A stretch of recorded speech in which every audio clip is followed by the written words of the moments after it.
we're trying this from a different angle. I feel like y'all are right in my face. Don't know if this was the best move, but at least I can like really thoroughly look at the road and look at the camera at the same time. That's great. Hello.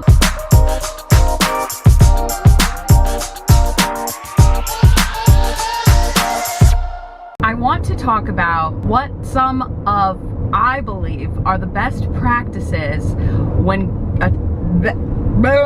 some of the best practices are when attending an open house in search of a home. This could be your first home, this could be another property, investment property, whatever it is. Even if you're just going into the open house to take a look-see, then still some of these could apply. If you're working with an agent and you're a buyer, prior to even walking into any home, your agent should suggest not showing any big emotions, especially if you're looking to buy the home and you are absolutely in love with it. When you're buying a home, I have a pimple patch on.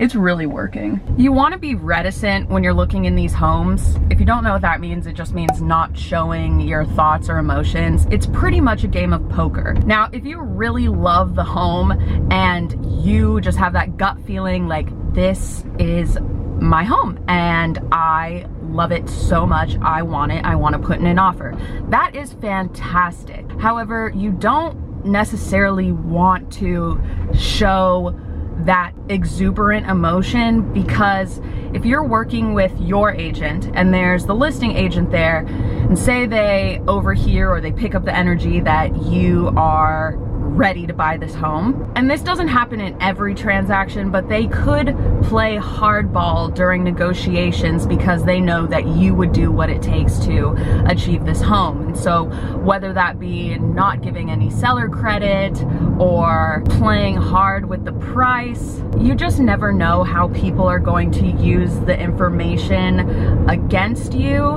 when it's such an emotional transaction. And especially between agents, the listing agent has the fiduciary responsibility and just for own personal reasons wants the best for their client, and obviously your agent should want the best for you. On the flip side, it's also best to not disclose if you hate the house while you are walking through. Let me tell you a story of an agent that I know. They had clients that went to go view this home and they didn't hate the house. They made comments at the front door when leaving. People had so many pictures and family photos. Why didn't they just take them down? They ended up liking the home and wanting to put in an offer, but when the agent put in the offer, the listing agent came back and said, "Just so you know, my clients are a little bit peeved that they overheard the conversation between your clients talking about how they have presented their home." You never ever know when people have cameras, mics, or whatever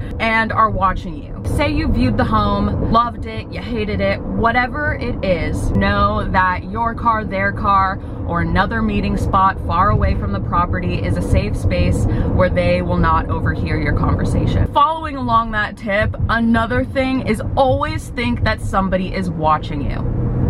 Always keep your hands in your pockets, to your side, keep a water bottle in one hand and the flyer in the other. Obviously, there are thieves out there in the world and you do not want to be considered one of them. So it's just best to always conduct yourself as if the homeowners are in the home. I don't know if you've seen the Breaking Bad episode where the spoon gets stolen.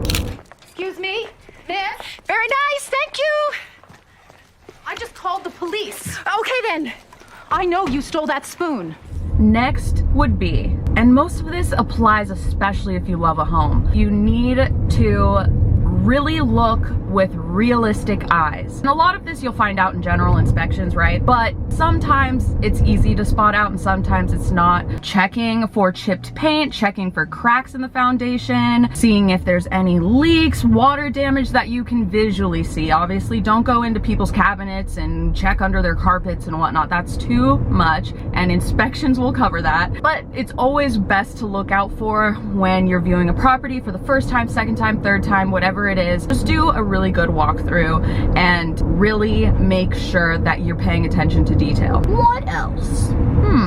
This might not need to be stated, but ask questions. Majority of people, actually a really huge percentage, I'll post it here, look at the houses that they are going to see online even prior to going to the house. When you're in that search department and you have your list of open houses that you're going to go to, make a list of questions for each one of them and make them very detailed. And by detailed, I mean questions like, everybody knows the very easy ones. How many days on market?